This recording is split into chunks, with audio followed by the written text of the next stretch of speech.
If you don't know who you should be, pick something. Pick something. Pick something that would be an accomplishment. Even do it somewhat arbitrarily, because you know, maybe you have too many choices, you don't know what you're interested in. Start somewhere, aim at something, do it. Maybe it's a 6-month certificate at something. Maybe it's an online course. Whatever. Pick something. Work hard at it. See what happens. What'll happen is, well, you'll get more disciplined as a consequence of the work, and so that'll make you a somewhat different person. But also, as you work on it, you'll figure out in more detail why it's for you or why it's not. And then when you make the next decision, you'll be more informed. That's how a self-correcting cybernetic system works, essentially.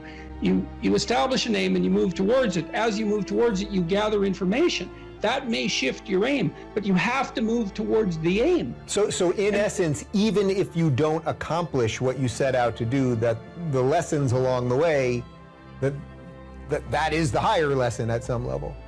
Yes, well, and you, let's say you should try to accomplish it, but I say, let's say, well, you get halfway through it and you think, I really know this isn't for me. Then you might say, well, how do you know you're not just copping out? Yeah.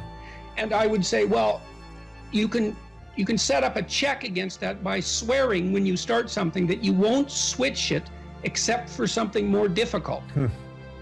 And then, because, you know, everybody has that tendency to rationalize their procrastination, and that's a good way of protecting yourself against that. It's like, I can quit this, but I have to have a better plan that's more difficult, and I can jump into that. And this is also associated with something like the necessary minimum of respect for tradition. If you pick a goal, it'll be a goal that's a social institution of some sort, virtually, with virtual certainty, because it has to be valuable to other people to be valuable, generally speaking. You don't want to be so cynical that you stop yourself from pursuing anything because nothing's worthwhile. That's not helpful. And everyone knows that. And you might say, well, I can't get out of that cynicism. And I would say, well, jumping out of the cynicism may be very difficult. Try just doing something local. Just pick something. You know, if you don't have a relationship, make a dating profile. You don't even have to put it online. But at least you have the profile. You're taking a step in that direction.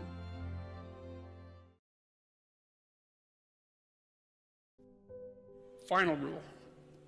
It's called pet a cat when you encounter one on the street. And it's the most personal chapter in the book. It's a lot about my daughter. And my daughter was very ill when she was a kid, but particularly when she was a teenager. She had a very terrible time of it. She had juvenile rheumatoid arthritis, and when she was between the ages of 14 and 16, it first destroyed her hip, which had to be replaced, and then it destroyed the ankle on her other leg, which had to be replaced. And she walked around for 2 years on broken legs, and she was taking massive doses of opiates and could hardly stay awake. And she had this advanced autoimmune disease, which produced all sorts of other symptoms that were just as bad as the joint degeneration, but which are harder to describe. And so it was just bloody brutal. You know, and as a test of your faith, there's almost nothing that's more direct than a serious illness inflicted upon an innocent child, right? And so the chapter's a meditation on that, and also on, well, what to do in a situation like that, because everyone is going to have a situation like that in some sense, you know, because you'll be faced with illness in the people that you love and in crisis. And so it's a practical guide to coping with those sorts of things. Like, and one of the things you do when you're overwhelmed by crisis is you shorten your time frame.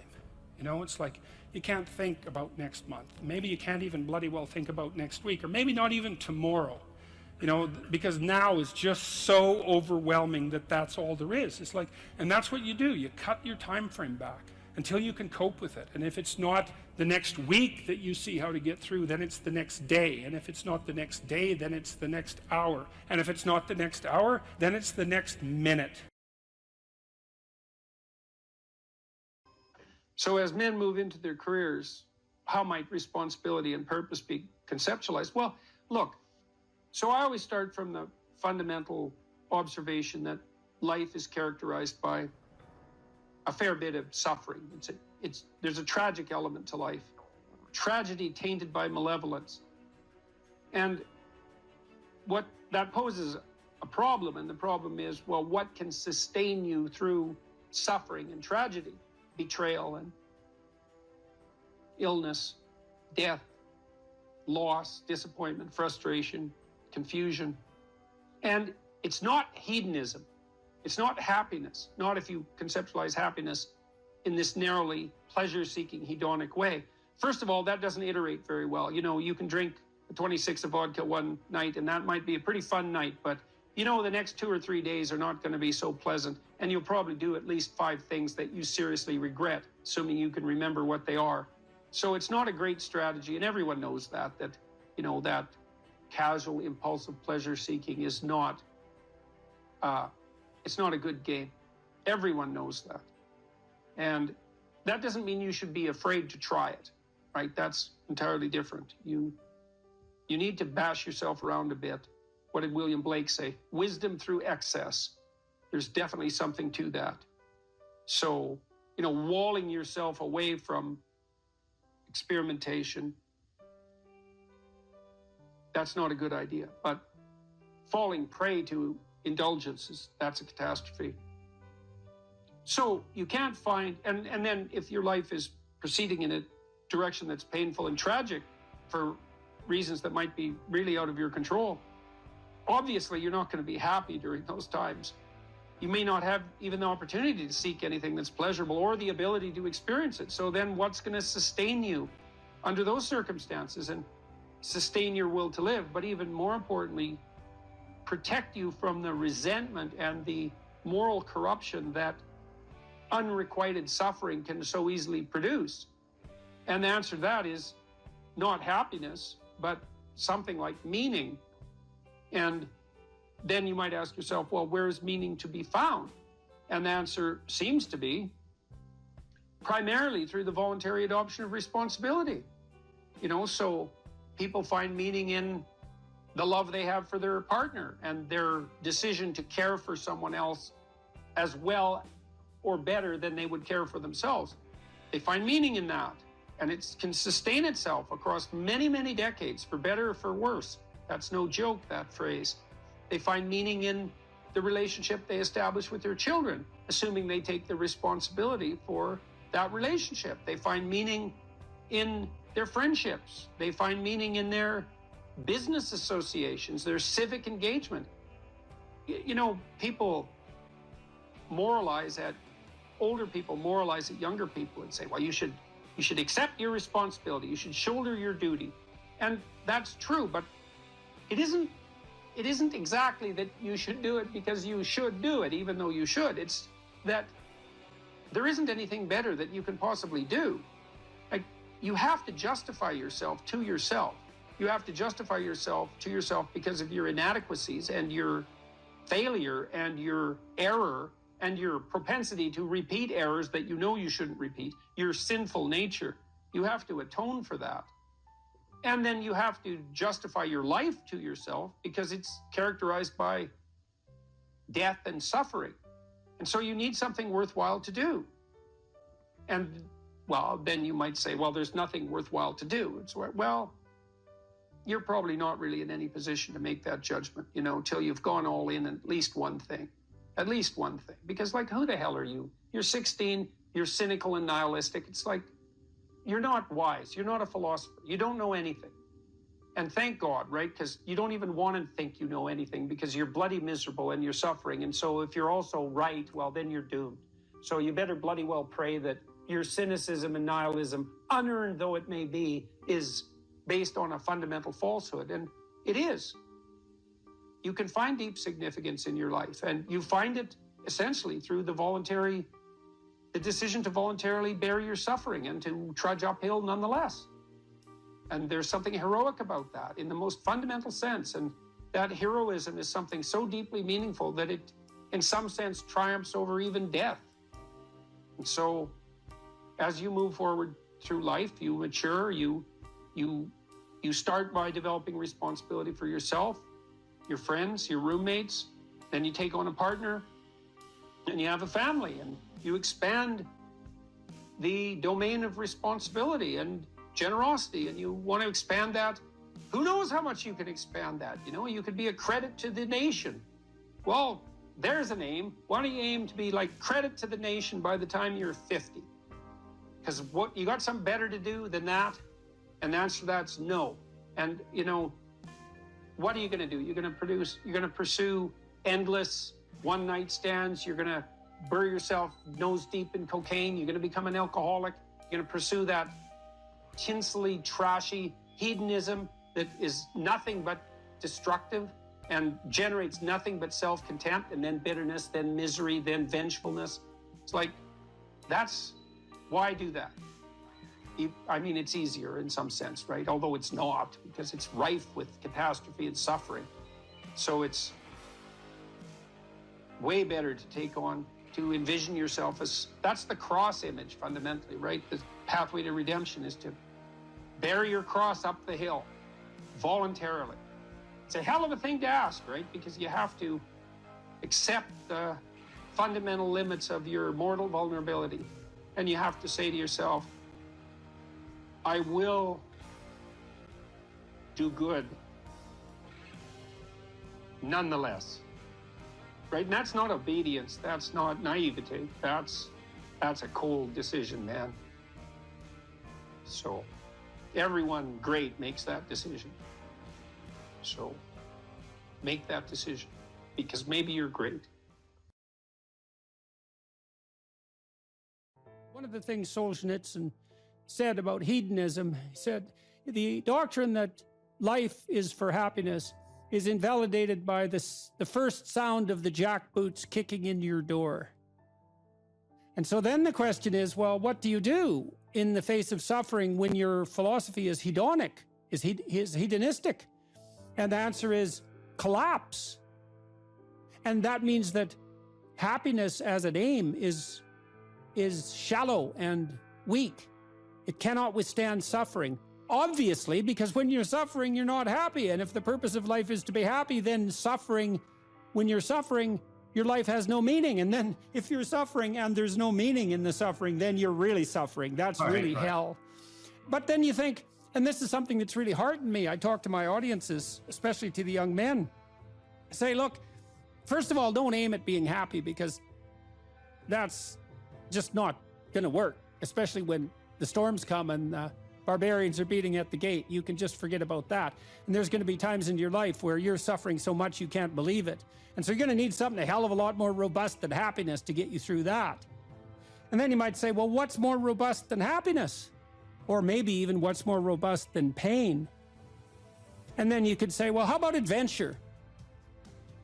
How about adventure? How about we go out and sail the uncharted seas, you know? How about we go and, Jesus, I talked to a guy the other day. He's a driver for me down in Nashville, where I am, ex-military guy, special forces guy, tough as a bloody boot, now works as a cowboy out in Montana, you know, a real character, perfect bloody American archetype. He knew he wanted to be in the special forces when he was 5. So I talked to him for like half an hour trying to figure out what motivated him, you know? And he told me probably 10 stories about his life, all very colorful and deep anecdotes, battle and rescue and physical privation and discipline. And every 10 minutes he said, I was looking for a new challenge. And then I was looking for a new challenge. And then I'd already done that, so I was looking for a new challenge. And for him, life was nothing but a sequence of impossible mountains to climb. And that's exactly what he wanted.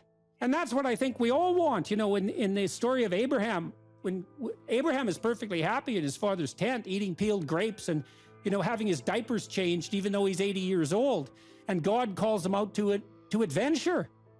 And it's very catastrophic, right? Because Abraham encounters tyranny and starvation and war and conspiracy to steal his wife and his own proclivity to lie cowardly. And this is all like that's his first sequence of adventures. And you think, well, what the hell's going on here? It's certainly not the case that God called him out to be happy.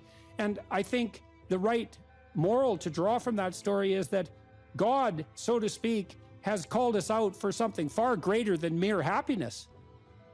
So much greater than happiness that happiness pales in comparison. He's called us out for the adventure of our life that's of sufficient moral integrity to justify the suffering. And that's something. And if you tell people that, if you let them know that, you know, well, that makes them stand up and cheer, eh? Because deep in their heart, they know that's true. They're hearing that spirit of adventure calls you to be a patriarchal despoiler of the planet. And that demoralizes young men. And that's, of course, exactly the point, because demoralized young men aren't oppressors, although, yes, they are. And they're not despoilers of the planet, although, yes, they are. And so happiness, it's like, you know, that's just, happiness is a side effect of moral venture, you know, and if it comes along, you should be bloody thrilled. But as an aim, it's for narcissistic 3-year-olds as an aim.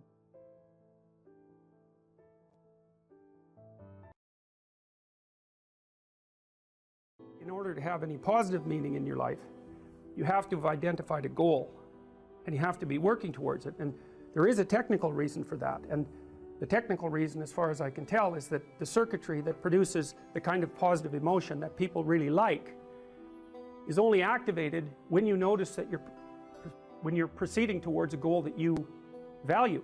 And so that means that if you don't have a goal that you value, you can't have any positive emotion. So technically, that's the incentive reward system, and the underlying circuitry is dopaminergic. And when that circuitry is activated, then it's part of the exploratory circuit. It gives you the sense of being actively engaged in something worthwhile. You tend to think of positive emotion as something produced by reward, but there's two kinds of positive emotion. One is the reward that's associated with satiation, and that's consummatory reward, and that's the reward you get when you're hungry and you eat. But the thing about eating when you're hungry is that it destroys the framework within which you were operating, right? It's time to eat. Well, you eat, and then that framework's no longer relevant, so the consummatory reward eliminates the value framework. And then you're stuck with, well, what are you going to do next? And so the consummatory reward has with it its own problems, but the incentive reward is constantly what keeps you moving forward. And incentive reward, because it's dopaminergic, also is analgesic, literally analgesic. So if you're in pain, you take opiates, and that will cut the pain, but so will psychomotor stimulants like cocaine or amphetamines. And so it's literally the case that if you're engaged in something that's engaging and you're working towards a goal, that you're going to feel less pain. And you can see this happening with athletes who, you know, they'll break their thumb or something, or maybe sometimes even their ankle, and they'll keep playing the game. Of course, afterwards, they're suffering like mad, but the fact that they're so filled with goal-directed enthusiasm means that, well, the pain systems are in some sense shut off.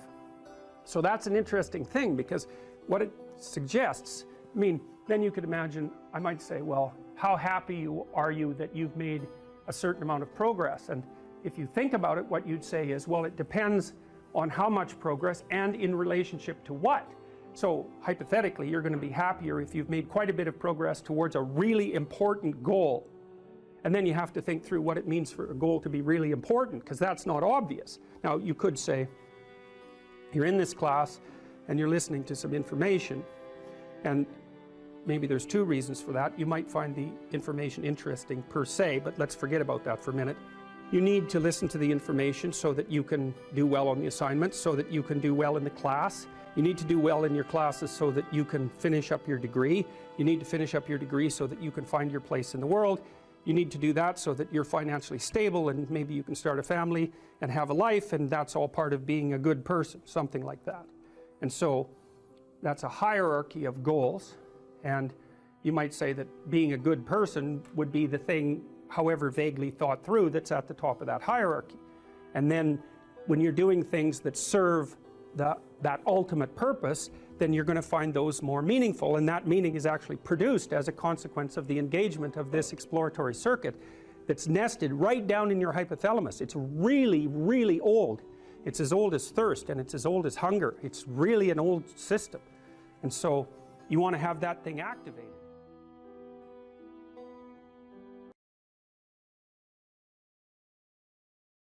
If you ask a disagreeable person what he wants, say, or she wants, they'll tell you right away.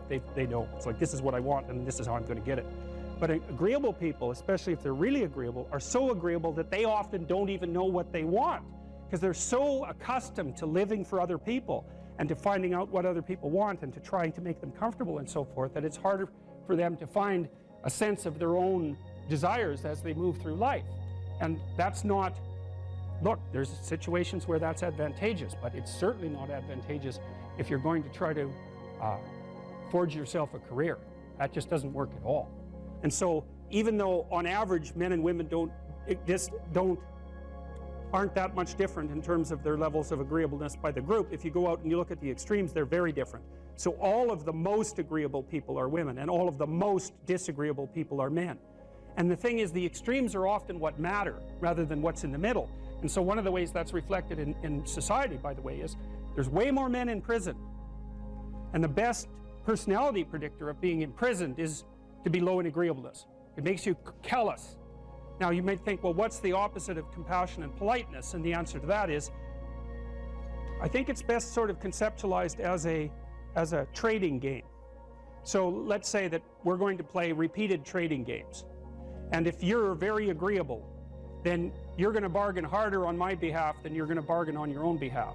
Whereas if you're very disagreeable, you're going to do the reverse. You're going to think, I'm in this trading game for me, and you're going to take care of your own interests. Where an agreeable person is going to say, no, at best this is, at worst this has to be 50-50, but I'd like to help you every way I can. One of the things you have to be careful of if you're agreeable is not to be exploited, because you'll line up to be exploited.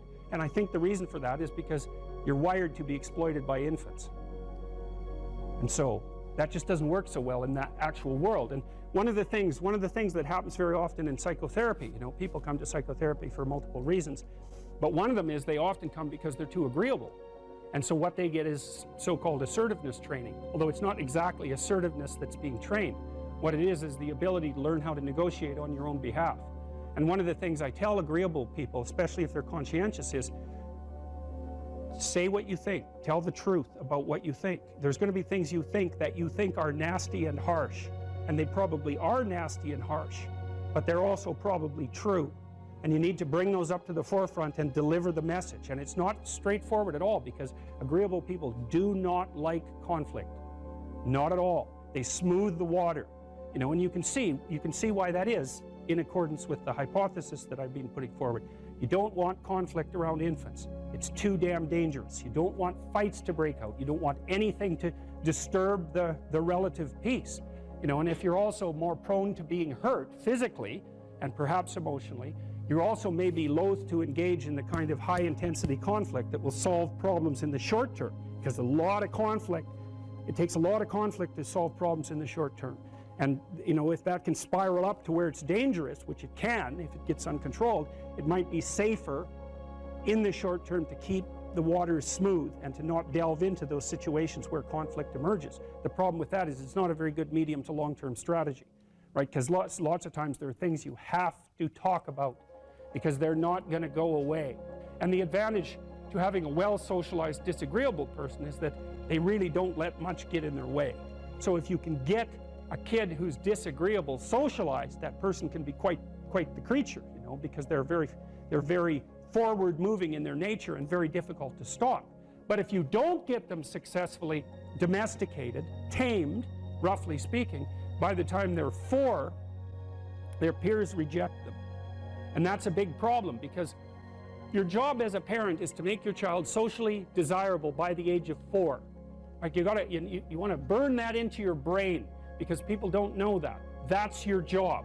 And here's why. It's easy if you think about it carefully. So you imagine you've got a 3-year-old child, so sort of halfway through that initial period of socialization, and you take that child out in public. Okay, what do you want for the child? Who cares about you? What do you want for the child? You want the child to be able to interact with other children and adults so that the children are welcoming and smile and want to play with him or her, and so the adults are happy to see the child and treat him or her properly. And if your child's a horrible little monster because you're afraid of disciplining them or you don't know how to do that properly, then what they're going to do is they're going to experience nothing but rejection from other children and false smiles from other parents and adults. And so then you're throwing the child out there into a world where every single face that they see is either hostile or lying. And that's not something that's going to be particularly conducive to the mental health or the well-being of your child. If your child can learn a couple simple rules of behavior, like don't interrupt adults when they're talking too much and pay attention and try not to hit the other kids over the head with the truck any more than is absolutely necessary, and share and play properly, then when they meet other kids, the kids are going to try out a few little play routines on them, and that's going to go well, and then they're going to go off and socialize each other for the rest of their lives. Because that's what happens, is that from 4 years old onwards, the primary socialization with children takes place among other children. And so if the kids don't get in on that early, they don't move into that developmental spiral upwards, and they're left behind. And you can imagine how terrible that is, because a 4-year-old will not play with another 4-year-old who's 2. But a 5-year-old certainly will not play with a 5-year-old who's 2, right? Because the gap is just starting to get unbelievably large. And so the kids start out behind, and then the peers leave them behind, and then those kids are alienated and outside the peer group for the rest of their life. Well, those are the ones that grow up to be long-term antisocial, right? They're already aggressive. It doesn't dip down. Now, what happens to normal boys, roughly speaking? Imagine the aggressive 2-year-old types. They get socialized, so their level of aggression goes down, and then they hit puberty and testosterone kicks in, and bang, levels of aggression go back up. And so that's why males are criminals between the ages roughly of 16 and about 25. So, and it matches the creativity curve, by the way. It's so cool. If you look at the spike of creativity among men, 16 to 25, and it starts to go down, criminality matches that absolutely perfectly. So that's quite cool. So, and so the testosterone levels raise the average level of aggression among men. It's more dominance than aggression, actually, and testosterone is by no means all bad. And then it starts to decrease at about age 25 or 26, which is usually when men stop staying up late at night, stop drinking as much, develop a full-time career, and take on the burdens and responsibilities and opportunities that are associated with a long-term partner and family. And so, well, so that's the development of what I would call predatory aggression, because I also think that the agreeableness distribution is probably something like predatory aggression versus maternal sympathy. It's something like that. So if you look at other mammals that are predators, because we're predators as well as prey animals, if you look at other animals like bears, the male bear has absolutely nothing to do with the raising of the infants. In fact, the female bears will keep the male the hell away, because he's likely to kill the infants and maybe even to eat them. So there's no maternality at all in solitary male mammalian predators. It's really useful to investigate the viewpoints of people who have opposing views to yours, because they'll tell you things. Not only will they tell you things you don't know, they'll also tell you how to see the world in ways that you don't see it. And they'll also have skills that you don't have, that you could develop. So for example, if you're an introverted person, it's very useful to watch an extroverted person, because the extroverted person has ways of being in the social world that aren't natural to you, that you can use to improve your toolkit. And if you're disagreeable, one of the best things to do with disagreeable people, especially if that's alienating them from other people, for example, because it can, you know, people treat you like you're a selfish, arrogant son of a, maybe that's because you are. It's like, okay, so what do you do about that? One of the most promising treatments, let's say, for that is get the person to do something for someone else once a day, just as a practice, and learn how to do it. Maybe you can wake the circuit up, you know, if you think that it's lying dormant in you, which is probably right. You know, I think we have a very wide range of propensities within us. Some are switched on, genetic propensities. Some are switched on, but I think that if you put yourself in the right situation or walk yourself through the right exercises, you can switch some of these other things on as well. But it takes work and dedication and discipline. I would say, generally speaking, if you want to adapt yourself properly to life, you should find a niche in the environment that corresponds with your temperament. Right? You shouldn't work at cross purposes to your temperament, because it's just too damn difficult. But having done that, then you should work on developing the skills and viewpoints that exist in the space opposite to your personality, because that's where you're fundamentally underdeveloped. And that way I think you can extend out your temperamental capability across a wider range. And to me, that's roughly equivalent as bringing a richer toolkit to each situation. You know, so if you're hyper extroverted, you should probably learn to shut up at parties now and then and listen, just to see what's going on, to see if you can manage it, you know. And if you're introverted, well, then you should learn how to speak in public and to learn how to go to parties without hiding in the corner and saying nothing to anyone. You know, and if you're agreeable, then you need to learn how to be disagreeable so people can't push you around. And if you're disagreeable, you need to learn how to be agreeable so that you're not an evil son of a bitch. So, and the same thing applies even in the conscientious domain. It's like if you're too conscientious, you need to learn to relax and let go a little bit. And if you're unconscientious, it's time, like, get out the Google Calendar, man, and start scheduling your day, right? And beat yourself on the back of the head with a stick until you're disciplined enough so that you can actually stick to something for some length of time and not living in absolute squalor, which is something that would characterize someone who's very disorderly, for example, because they don't notice. It doesn't bother them, disorder. It's like, maybe they can see it, but it doesn't have any emotional valence, and so it doesn't have any motivational significance. You know, so the other thing you might want to think about too, if you're choosing a partner, is try not to choose someone who's too distant from you on the temperamental variables, because you're going to have a hard time bridging the gap. You know, it's hard for an introverted person and an extroverted person to coexist. And it's really hard for an orderly person and a disorderly person to coexist, because they will drive each other nuts. Why don't you pick up? Why are you so obsessed by it? That's the basic argument, you know.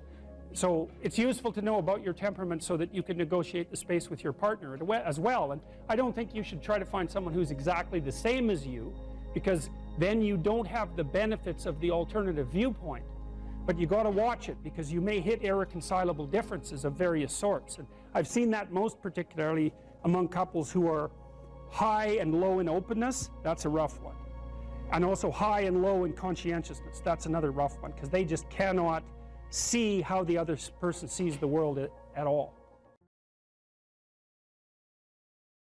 You could think, even as an exercise, you could think, well, what qualities of a human being do I find admirable? You have to ask yourself that, in a sense. You can't really think about it. There is a difference between asking yourself a question and thinking about it.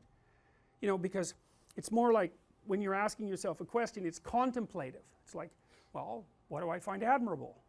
It's a question. You don't know. And if you're fortunate, and this happens quite regularly, an answer will float up from wherever the hell answers float up, and you know, oh yeah, that's one, and you can write that down, and you get some idea of what your ideal is, you know, and you have one, likely, and what your counter ideal is.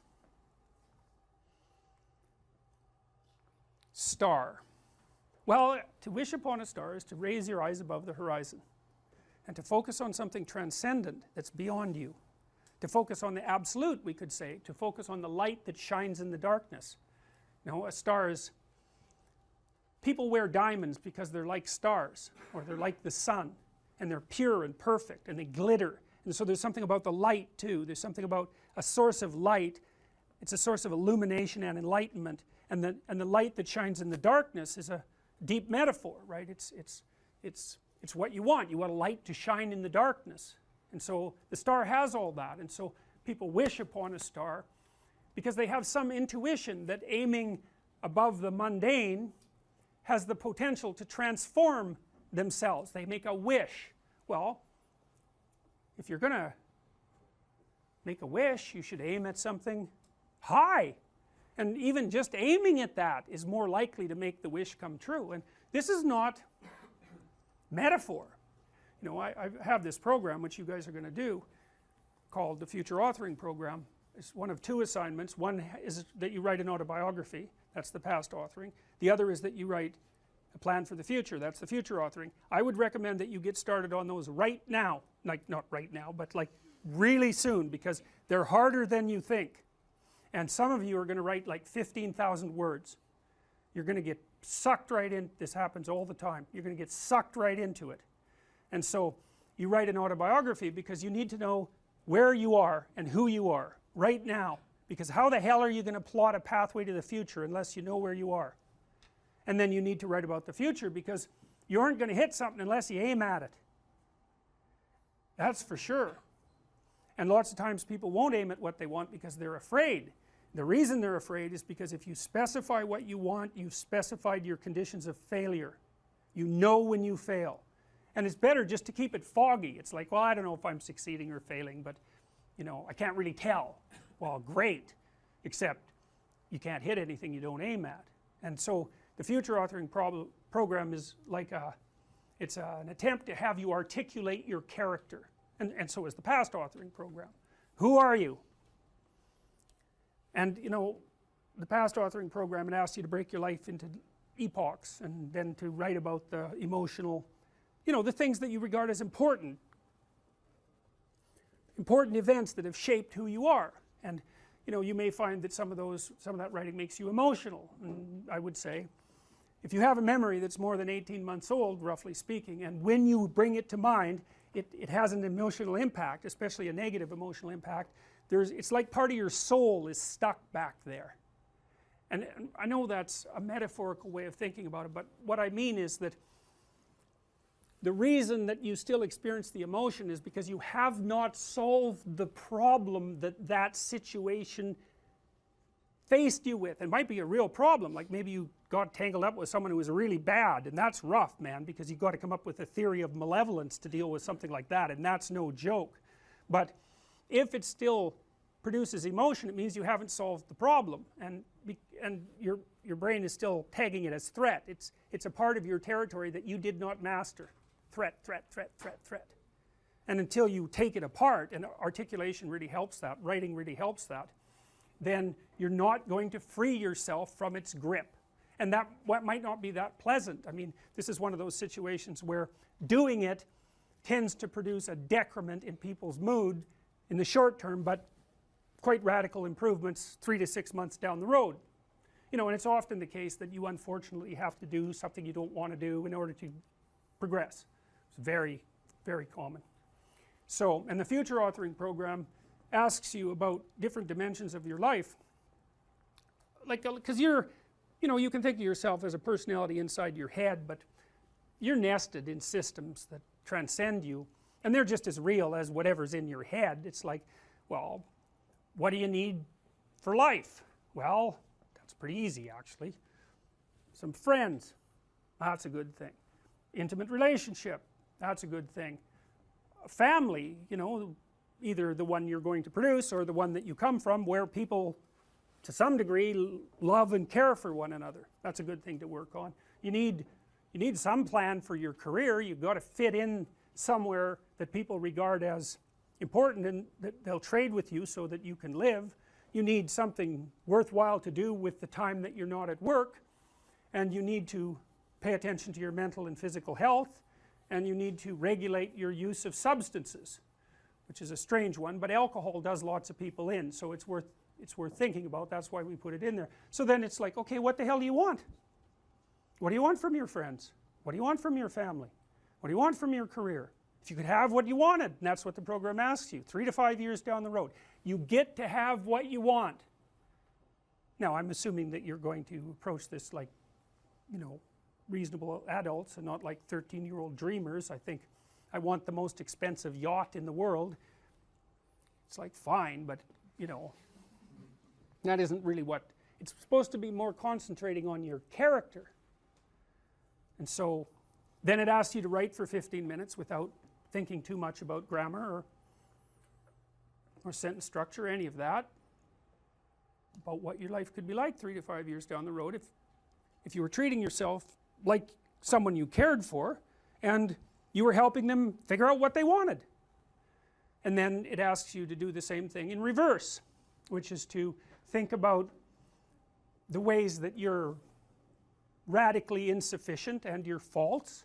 And everyone knows this, I think, you know, maybe not, but everyone has a sense of if they were going to degenerate, how they would do it. You know, some people would be an alcoholic, some people would be a street person. It's like there's some doom thing out there that's got your name on it if you're particularly incautious and, you know, don't and let things fall apart. So I want you to write about that. What do you not want to have happen in 3 to 5 years?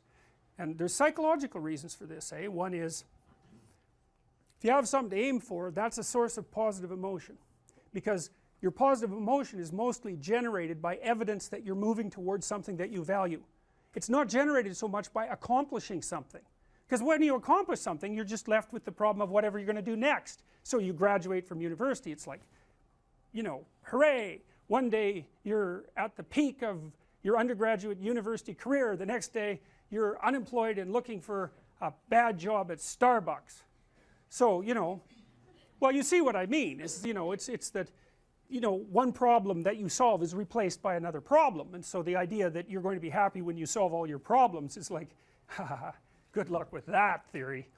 But you know, if you're aiming at something worthwhile and you really believe it's worthwhile and you've thought it through, you know, so that you're not weak, you've got your damn arguments mustered, then when you make progress, even a little bit, you think, hey, that's all right, and you get a little kick, you get a little dopamine kick, and that's what you want, because that's where your positive emotion comes from. You can use cocaine if you want, but but you know, that tends to have relatively detrimental medium to long-term consequences, but it activates the same system. So you have to be aiming at something, and you should be aiming at something that's realistic, that you want, that you could get, you know, like not easily, because if it's easy, in some sense you've already got it. It's got to push you, that's part of the pleasure actually, because there's two things that you want to do when you're pursuing something that's important, and one of them is to get the thing that's important, but the other is to make yourself better at pursuing things, right? So you can get both of those at the same time. You're aiming at something and you're increasing your competence. It's like, that's a good deal, that's a good deal, and there's a lot of intrinsic meaning to be felt in that. And then the second half of the program, you write out a plan for how you're going to do it and how you're going to keep yourself on track, and you're going to write about why it would be good for you if you did this, and why it would be good for your family, and what possible benefits it would have to the community, you know, because you want to nail this thing down, and then you want to figure out what kind of obstacles are going to come up and how you might overcome them and how you might keep yourself on track and all of that. And we know, because we've actually done a lot of research on this particular program, that if university students do this, and this is more true if they're not too well oriented to begin with, if university students do this, they're about 25% less likely to drop out, which is a lot, and about their grade point average increases about 20%. So hooray for that, you know, because you never know when you develop an intervention if it's going to work. There's also evidence, but not from my lab, that doing such things improves your physical health, and I think the reason for that is that, you know, when you go over your autobiography and you scour out those negative places that you're sort of dragging along with you, it lowers your overall stress load, because your brain is kind of, I think it's calculating how dangerous the world is by attending to the ratio of successes to failures that you've had in your life, something like that. And so, you know, if there are holes in your map that you could still fall through, then your brain regards the territory still as a bit on the dangerous side, and then you're more prepared for emergency action, and that's hard on you. So you want to go back there and fix up those experiences. You know, if you don't know what you should do with your life, you don't know who you should be, sometimes you think about that as what career you should pursue, but here's another way of thinking about it. It's kind of a SEAL's ethos that Congressman Crenshaw detailed out. Here's some things you could be. Those are my words, these are his. You'll be someone who's never late. You will be someone who takes care of his men, gets to know them, and puts their needs before yours. You will be someone who does not quit in the face of adversity. You will be someone who takes charge and leads when no one else will. You will be detail-oriented, which you discuss a lot in later sections of the book, always vigilant, attentive. You will be aggressive in your actions, but never lose your cool. You will have a sense of humor, because sometimes that is all that can get you through the darkest hours. You will work hard and perform, even when no one is watching. You'll be creative and think outside the box, even if it gets you in trouble. You're a rebel, but not a mutineer. You are a jack of all trades and master of none. And then you follow that a little later with this paragraph, these paragraphs. Be aggressive enough to kill the enemy, but immediately calm enough not to scare the little old lady. You'll be that man who's mentally tough enough to operate in horrific chaos, then immediately transition to tranquility, all without mentally breaking. You will effectively transition from hyper-masculine aggressor to gentle caretaker. You'll be both a warrior and a gentleman. The qualities that made SEAL leaders great were rarely physical in nature. They listened. They empowered their team to be successful, carefully entrusting individuals with additional responsibility. It's a real conservative ethos there. They highlighted good performance publicly and criticized bad performance privately. And so, well, you know, those are lists of virtues, and maybe they're not the only list of possible virtues, probably not.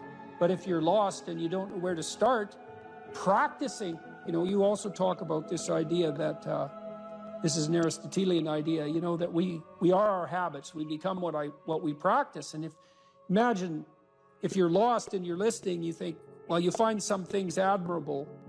Well, you could practice those things, and you can practice them locally and minimally in your own relationships, and you can start to get good at them. And as you get good at them, well, you get better at them, right? And then you can broaden out the scope of your action into a wider purview.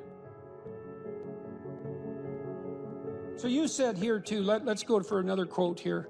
Throughout your life, this is very practical advice too, and I think it's very wise from a therapeutic perspective. Throughout your life, you have people you look up to. Okay, so let's think about that. You look up. What does that mean? Why up? Well, up is something that beckons from a distance. It's like a light on a hill, and we automatically assume that those who we admire are people we look up to. So that specifies a distance and a direction, and it's uphill. It's up toward a higher vista, let's say. So there are automatically people who elicit that spirit in you. You have noticed the way. It might also imply that there's some sense of struggle required to get to that point, because it's easier to go downhill than it is uphill. Yes, definitely. That's right. It's an uphill trek. And it also implies judgment, because if someone's above you, then they also serve as a judge, or you serve as a judge in relationship to them, because you compare yourself unfavorably with them. And that can also inspire you to tear them down. That's really the story of Cain and Abel, and that's a major story. You have noticed the way a teacher, parent, coworker, mentor, or friend interacts with others, and you come away thinking, that behavior simply works better. They are respected, admired, and successful.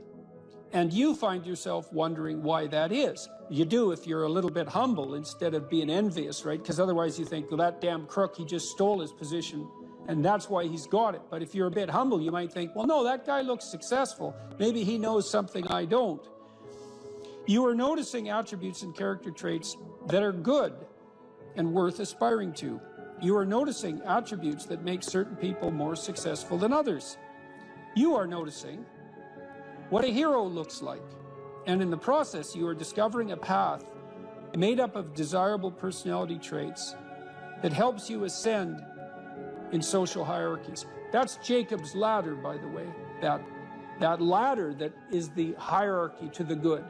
That's the vision Jacob has of the pathway to God, is that it's a hierarchical structure with the thing that's ultimately good at the pinnacle, by definition, right? The best of all possible goods. And then there are intermediary structures all the way up, and beings inhabiting those structures. And this isn't metaphysical. It's like if you find someone you admire, the reason you admire them is because they're higher up in that heavenly hierarchy, so to speak, than you are. And your whole nervous system tells you that. You're compelled to listen, you're compelled to pay attention by the action of your own unconscious mind. You know, what's interesting about this point of identifying these heroes or at least role models, you can call them either one. I just thought heroes was a more compelling word to use for the sake of writing it. But what's interesting about it too is how pop culture actually plays a pretty important part of this, because like there's plenty of people who simply don't have these good role models in their lives, and you have to acknowledge that. And so where are they supposed to turn? And it's maybe one of the reasons that it's so important to fight these cultural wars that you and I engage in on a fairly regular basis, that they become a serious part of our politics, which at the same time is necessary, but also deeply, deeply unfortunate. I do think the attack on pop culture from this progressive victimhood left has reached a ceiling. I think there's a serious backlash. You look at movies like Top Gun, the recent one, Top Gun, and maybe like the highest grossing of all time. Absolutely phenomenal movie, really fun to watch. Why? Because it just had all of these classical virtues infused within it about relationships and about how you treat people and what the consequences are for treating people as such, that these things speak to people in a deeper way. They can't necessarily articulate them, but they understand it when they see it. And there's these sort of radical minorities that are very loud that want that changed. You know, they want something else to be on that hill. But people react against it because it's not true. There's no truth to that. Yeah, well, yeah, and something cries out from inside of them then, and that can be appealed to by a storyteller. I saw the same thing in the Marvel Avengers series, is that there is a return to any wide range of classical virtues, certainly brotherhood, a kind of a military ethos, sacrifice, a striving upward, certainly masculine virtues, the combination of the Hulk and Iron Man, for example. There's a monstrous element to the Hulk, but he's a hero in a strange sense, and he's also the revitalizing force for Iron Man when he just about dies, and that's all. The reason those movies were so necessary and so attractive is because they are, in fact, addressing a radical conceptual void in the culture, and it's a void that you're addressing in your book, especially with your appeal, trifold appeal, let's say, to duty, responsibility, and humor at the same time, right? Which is a kind of stoicism in the face of catastrophe. You know, so, because this is a big problem in life. Imagine you're aiming for something and then something happens to make it impossible, or you find out that it's the wrong thing because you were aiming in the wrong direction. Well, so then what do you have to rely on to set you right? It's not your aim, obviously, but it might be your capacity to take new aim, and that's bloody well dependent on your character. That's for sure. And so I don't think there is a more fundamental aim than what you should be, and there's no better way of characterizing what you should be than that you should fortify your character.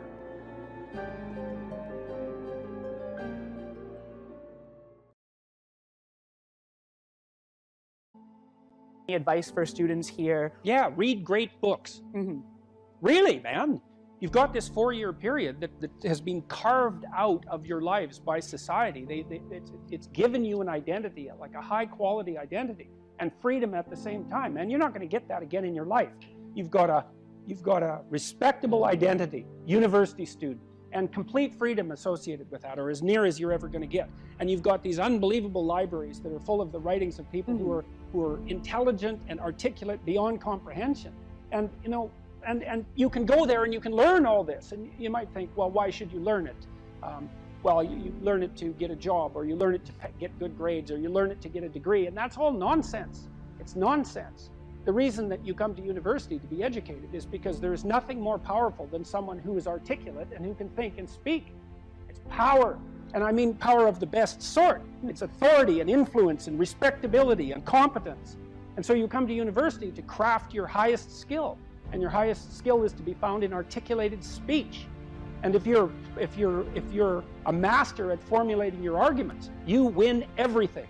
And better than that, when you win everything, everyone around you wins too. Because to transform yourself into, let's consider your transformation to something approximating the logos. It means you shine a light on the whole world.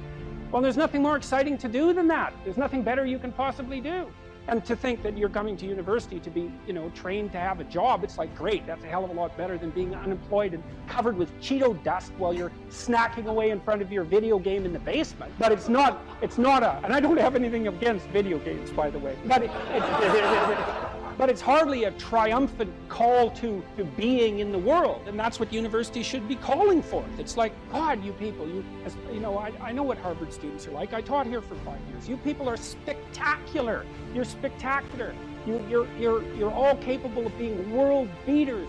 You transform yourself into something that's articulated and sensible and grounded in history and knowledgeable and wise, man. You can do anything you want, and hopefully anything you want for good. Because if you have any sense, everything you want to do would be for the good, because there's nothing more compelling or meaningful or useful in combating the tragedy of life than to struggle with all your soul on behalf of the good. And the universities have forgotten that. It's why everyone's bailing out of the humanities, and they should. The humanities are corrupt. And they're corrupt because they're not telling students this. It's so bloody obvious. It's like, learn to think, learn to speak, learn to read. It makes you a superpower, an individual superpower. I don't understand why that isn't just told to students. It's not that hard to understand, and everyone wants to hear it. It's like, really, I could do that? I could do that? It's like, yeah, really, you could do that. And the whole society around you has labored for really thousands of years to provide every single one of you with this spectacular opportunity that you have while you're undergraduates and graduate students here, man. Everyone's just praying that you would come here and manifest everything that you could manifest. And that's what you should be doing instead of waving placards and complaining about how you're oppressed, for God's sake. You see these Yale students complaining about their oppression. It just leaves me aghast. It's like, well, we're against the ruling class. It's like, no, you're baby ruling class members. You're young.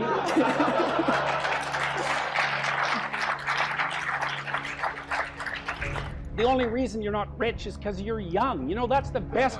Really, if you look at the 1% even, the dreaded 1%, you know, most of those people are old. Why? Well, when you progress through life, if you're reasonably successful, you trade in your promising youth for your wealthy old age, but you're still bloody old. Would you trade it? Would you trade your youth for that? Like, if you factor age out of the economic equation, things look a lot different. Well, of course older people have more money. If they have any sense, they've been collecting it for their whole life. Is that somehow unfair?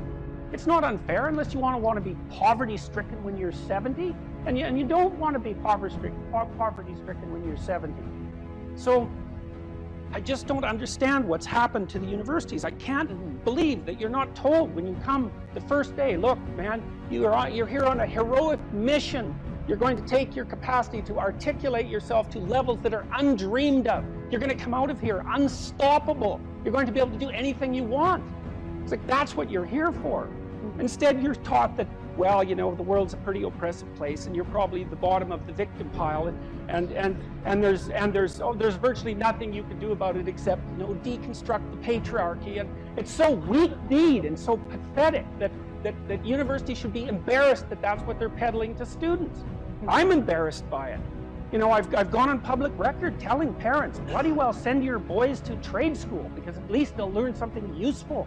And that's a terrible thing for someone like me to say, because I do believe that being articulated and educated in the highest possible manner there's nothing that's better for you and for society. And why have the universities forgotten this?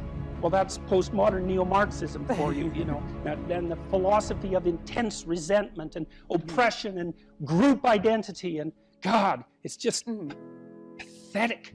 Dr. Peterson, I think a lot of students here would agree with you that one of the main purposes of education at college, particularly at Harvard, is to develop their sense of articulation, their ability to read, their ability to critically think. But then what comes after? Particularly at Harvard, there's a big discussion on what is a good life? What does it mean to use those skills that we get here, and then we graduate? What do we do from there? Stop unnecessary suffering. That's what you do.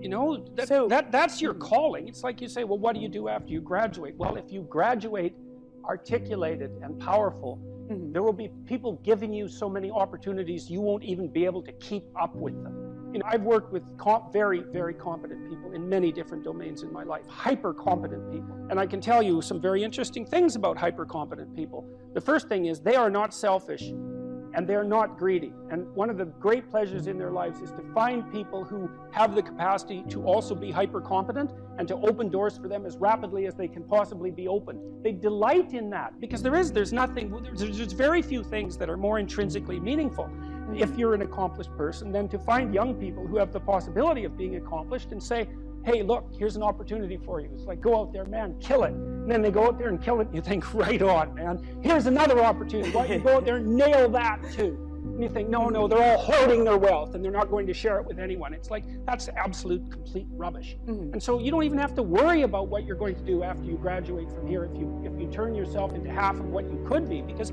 people will be dying to offer you every opportunity that you can possibly make use of. So it's a moot point.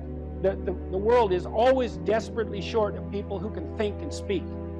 And you think, well, I won't be made use of. Well, first of all, you can't say that if you're at Harvard, for God's sake. I mean, people already figured out who you are. They've already figured it out. And they're offering you the world on a gold platter. They take it. It's yours. Take it. It's like, great, man. Put yourself together and deserve it. That would be great. And that's what everyone wants. It's what your parents want. It's also what you want. You know it. It's what you want. It's what women want from men. It's what men want from women. It's like for you to be who you could be. And the highest faculty of the human being is articulated speech. It's the divine faculty. And there is nothing more powerful than that. There's nothing that's even in the same league. And so if you don't have faith in that, then your priorities are misplaced. And I can't even understand why you wouldn't have faith in that being, say, Harvard students, because look where it's got you already. You know, you're already sitting on top of the world. So deserve it, make use of it, right? Go out there and fix things up. That's what you need to do. There's lots of things that need to be fixed up. And what you want to do is burden yourself with so much responsibility that you can barely stand. And then you'll get stronger trying to lift it up. And you won't be asking, what should I be doing with my life? Or what's the meaning of life? Or any of that. It'll be self-evident. It's self-evident. At minimum, you can say, there's more suffering in the world than there should be, and I could probably do something about that. And you can do something about that. So go do something about it. And then there'll be less suffering in the world. And then when you're 80, you can look back on your life and say, well, you know, there's less suffering in the world than there would have been had I not existed. And you don't have to even have a sense of ultimate destiny or even any sort of theistic belief to regard that as a positive good. Like, I think it goes beyond the mere pragmatic utility of addressing the world's ills, because I think we do live in a world that has a transcendent reality as well as the reality that we can detect. But even independently of that, it doesn't matter. It's like, I mean, this is part of the reason I like people like Bill Gates is a great example, man. That guy he's after 5 major diseases at the same time, right? He's trying to wipe out polio. He's trying to wipe out malaria. Yeah, exactly. He's trying to wipe out malaria. It's like, well, what should you do with your life? Well, you know, take a look at Bill Gates and see if you could do something like that. That would be good. Okay, well, so that's another issue in some sense that seems to make the postmodernist critique even more correct. How in the world are you going to extract out a canonical interpretation of something like that? It's like it's not possible. But here's the issue, as far as I can tell. So the postmodernists extended that critique to the world. They said, look, well, a text is complicated enough. You can't extract out a canonical interpretation. What about the world? The world's way more complicated than a text, and so there's an infinite number of ways that you can look at the world. And so how do we know that any one way is better than any other way? And that's a good question. Now, the postmodern answer was we can't. And that's not a good answer, because you drown in chaos under those circumstances, right? You can't make sense of anything. And that's not good, because it's not neutral to not make sense of things. It's very anxiety-provoking. It's very depressing, because if things are so chaotic that you can't get a handle on them, your body defaults into emergency preparation mode, and your heart rate goes up and your immune system stops working, and like you burn yourself out. You age rapidly because you're surrounded by nothing you can control. That's an existential crisis, right? It's anxiety-provoking and depressing, very hard on people. And even more than that, it turns out that the way that we're constructed neurophysiologically is that we don't experience any positive emotion unless we have an aim and we can see ourselves progressing towards that aim. It isn't precisely attaining the aim that makes us happy, as you all know if you've ever attained anything, because as soon as you attain it, then the whole little game ends. Then you have to come up with another game, right? So it's Sisyphus. And that's okay, but it does show that the attainment can't be the thing that drives you, because it collapses the game. That's what happens when you graduate from university. It's like you're king of the mountain for one day, and then you're like surf at Starbucks for the next 5 years, you know? So, yeah. So what happens is that human beings are weird creatures, because we're much more activated by having an aim and moving towards it than we are by attainment. And what that means is you have to have an aim, and that means you have to have an interpretation. And it also means that the nobler the aim, that's one way of thinking about it, the better your life. And that's a really interesting thing to know because, you know, you've heard ever since you were tiny that you should act like a good person and you shouldn't lie, for example. And you might think, well, why the hell should I act like a good person and why not lie? I mean, even a 3-year-old can ask that question because smart kids learn to lie earlier, by the way. And they think, well, why not twist the fabric of reality so that it serves your specific short-term needs? I mean, that's a great question. Why not do that? Why act morally? If you can get away with something and it brings you closer to something you want, well, why not do it? These are good questions. It's not self-evident. Well, it seems to me tied in with what I just mentioned. It's like you destabilize yourself and things become chaotic. That's not good. And if you don't have a noble aim, then you have nothing but shallow, trivial pleasures, and they don't sustain you. And that's not good because life is so difficult, it's so much suffering, it's so complex. It ends and everyone dies and it's painful. It's like without a noble aim, how can you withstand any of that?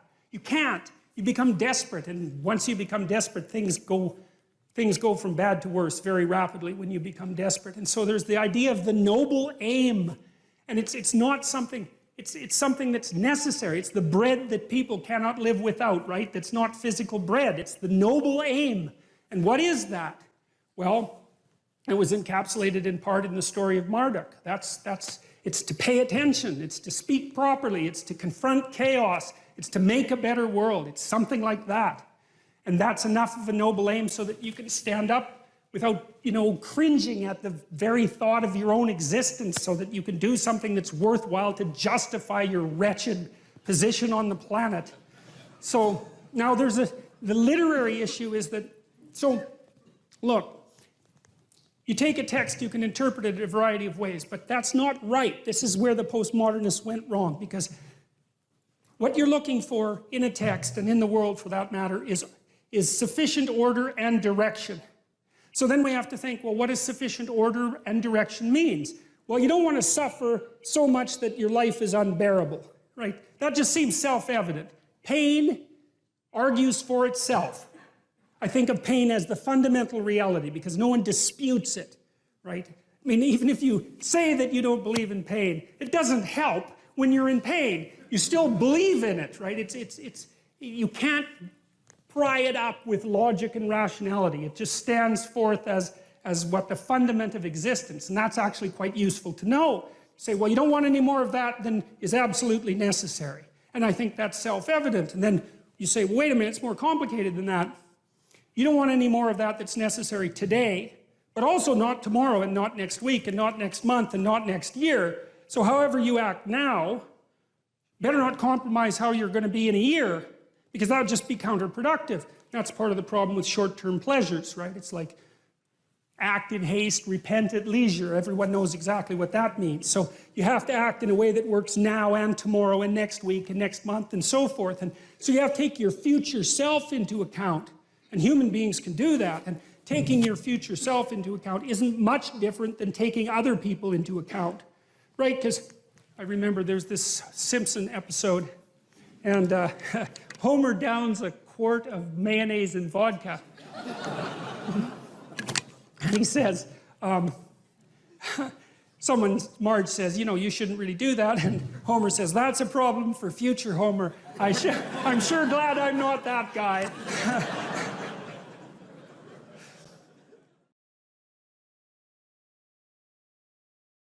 It's funny that philosopher Kierkegaard, you don't usually hear a joke that starts like that, by the way. He wrote 150 years ago, and he was one of the first people who really wrote about anxiety. He was one of the first psychological philosophers. And he regarded himself as rather useless, all things considered. And he wrote a section in one of his books about all the industrialists that were operating in Europe at that time, trying in every possible way to make life easier and easier and more efficient and productive for everyone, which was definitely happening during the Victorian period, and Europe was rapidly transforming into an industrial powerhouse. And he said, someone as useless as him, with an orientation towards being a student who liked to sit and contemplate ideas and talk in cafes and smoke cigars and drink, could never do anything to make anything easier for anyone, then everyone was already trying to make it. And so he thought that his task would be to make things more difficult for people, because there would come a time when what people wanted wasn't more ease, but more challenge and more difficulty. And that's really smart, you know, and it's witty and it's true. And one of the things that I've come to understand, I believe, is that, and Dostoevsky knew this too. He wrote about this in Notes from Underground. It's a great book, very short book, brilliant, absolutely brilliant, compelling, dark read. It's the confession of a miserable, resentful, like murderously genocidal bureaucrat who evaluates his own soul, I suppose, and confesses his sins. And it's also a critique of the idea of kind of utopia oriented towards security. And Dostoevsky, who was dealing with the set of ideas that are really tearing us apart culturally right now, this idea of a eventual utopia based on something like security and safety. Dostoevsky really objected to that back in this, like 1860, a long time ago. He said, you know, the thing about people that you don't really understand is that, he said, fundamentally we're ungrateful and we can curse. That's what distinguished us from the animals, which I thought is pretty damn comical. But he said something very interesting, you know. He said, if you set up a utopia so that all people had to do was eat cakes and busy themselves with the continuation of the species, that, yeah, right, Russian humor, you know, that after a surfeit of that, after enough of that, which would happen quite quickly, people would just go mad just to break things, just so something unexpected and remarkable could happen, and that we're not built for security and safety, but for something, well, let's call it adventure, something like adventure. That's a good thing to know, you know, because you don't want to suffer unduly. That seems reasonable. And you might think, because of that, that really what you want is happiness. But then Solzhenitsyn, for example, he wrote about what happened in the Gulag Archipelago under Stalin and said, you know, if your goal is happiness, what are you going to do when the jackboots hammer down your door at 2 a.m. and haul you off to the prison camp, because you're not going to be happy there. And so, you know, happiness is a boat that's easily capsized and the waves are always there. And so if your philosophy is one of, say, impulsive happiness, same sort of thing Dostoevsky was pointing at, and Kierkegaard, then you're not prepared when all hell breaks loose. And all hell, it will absolutely 100% break through at some point in your life. And you're lucky if it won't be decades, you know, it'll certainly be some of it, and it might be a lot of it. And for some of you, it's going to be damn near the whole thing. And so if what floats your boat is happiness, you're going to be capsized by the first decent wave. And so then you might ask yourself, you know, what do you have instead of happiness that might be even more reliable? And I do think that adventure is more reliable than happiness. And in the Old Testament story of Abraham, founder of the Abrahamic faiths, and obviously what would you call it, a crucial figure in the development of world culture, Abraham is presented as a late bloomer, to say the least. He's like 83. People lived longer back then, at least so the story goes. And he had a very rich father by nomadic standards, and he could just sit around in the tent all day, and, you know, a doting mother and a rich father, he could just sit around in the tent all day and eat peeled grapes and busy himself with the continuation of the species. And but, you know, God appears to him and says, get away, get out of your security, get out of your comfort, leave your family, leave your community, leave your nation, go out into the world. And it's a very interesting story. It's very interesting to contemplate it from both a psychological and a religious perspective, because what God is presented as in that book, which is a crucial book for as I said, for world culture, is God is presented as the manifestation of the Spirit that calls even the too secure and pampered to adventure. And then Abraham has a pretty rough time when he goes out and has his adventure. It's not all, you know, Skittles and roses from then on in.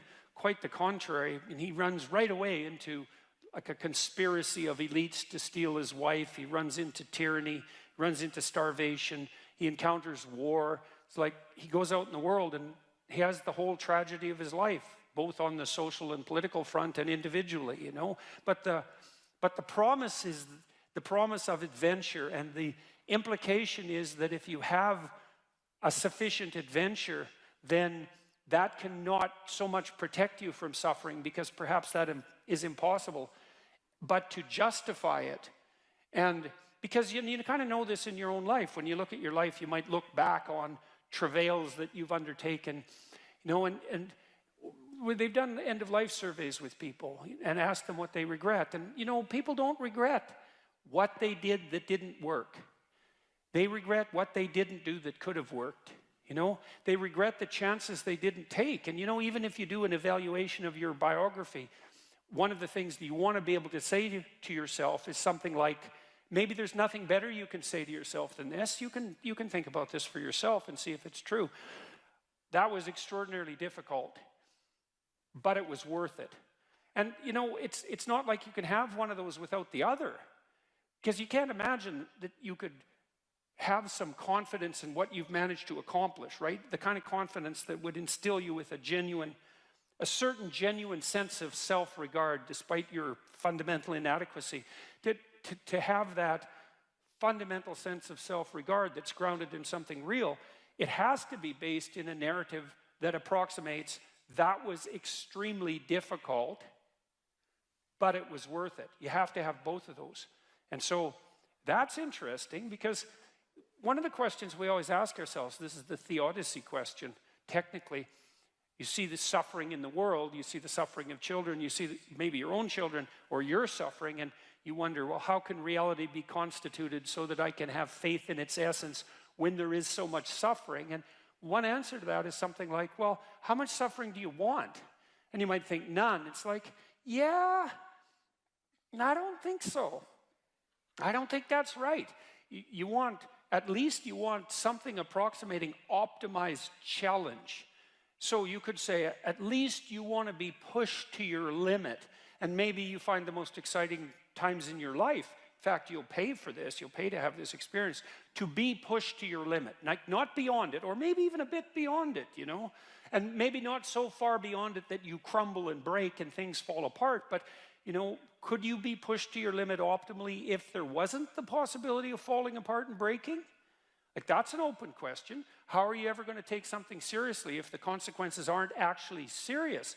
You know, and there's something delightful about dancing on the edge. That's why Hawaiians believed that surfing was sacred, you know, and it's because to surf you have to be on the edge, right? And the waves can come and take you out at any moment, but without the possibility of the waves rising to take you out, then you can't dance on the edge, and maybe that's exactly what you want to do, you know. And there's good evidence from the neuroscience literature that consciousness itself is something akin to dancing on the edge. So technically, when you're conscious, when you're awake, your brain is occupying a position between something. It's a position that's something like between chaos and order.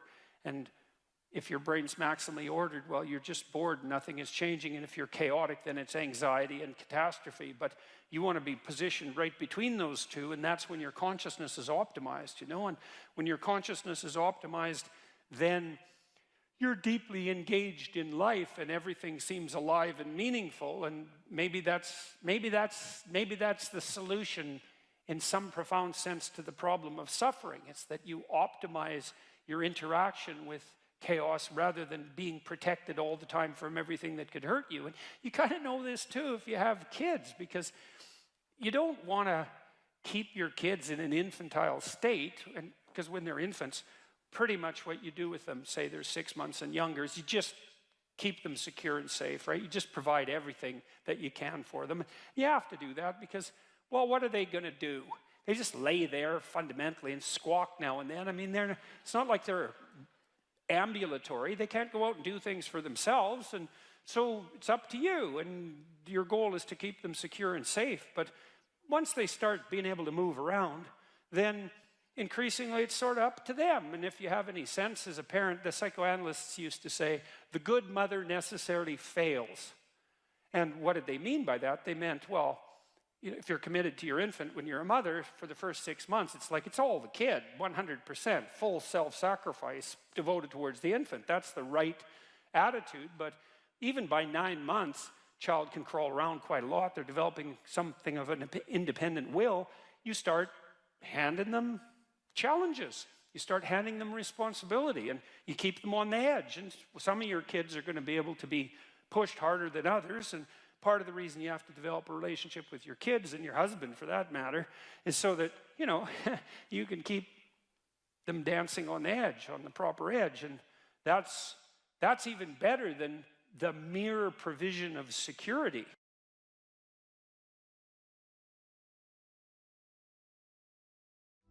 You say you are morally obligated to do remarkable things. Why? Well, I think partly because life is so difficult and challenging that unless you give it everything you have, the chances are very high that it will embitter you, and then you'll be a force for darkness and not good.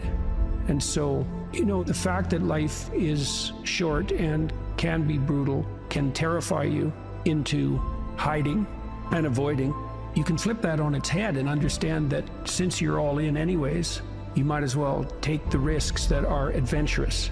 There isn't anything more adventurous than the truth. So why is that a moral obligation? Well, if you hide and you don't let what's inside of you out, and you don't bring into the world what you could bring, and you become cynical and bitter, you will start doing very dark things. Not only will you not add to the world what you could add, but you'll start being jealous of people who are competent and doing well and work to destroy them. So that's the pathway to hell, really.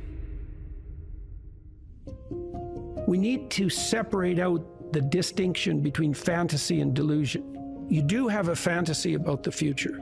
So you have to provisionally map the future. That's what a plan is. That doesn't make it a delusion. Like, it becomes a delusion when the map bears no relationship to the underlying territory.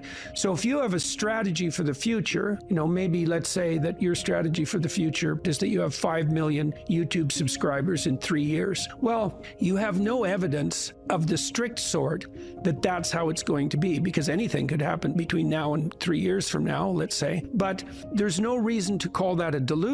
It's one hypothetically possible path of potential, and then you can make the sacrifices necessary to bring that about. So even though it's a fantasy because it maps something that isn't there, it's not a delusion. It's a delusion when you're ignoring elements of your own experience that would inform your fantasy more effectively. You're ignoring them so that you can live in a positive representation of the future without having to pay the appropriate price for it. The ultimate ideal is also the ultimate judge, because the ultimate ideal is something against which you fall far short. And that might be so painful that you can barely stand it. But then what you do is two things, I suppose, is you lower the ideal and you raise your estimation of your potential. And what do I mean by lower the ideal? Well, if you're comparing yourself to someone or even to a future self, and the gap is so painful that it paralyzes you, then you've created a dragon that you don't have the tools to master. And so what you have to do is you have to scale the dragon down to size.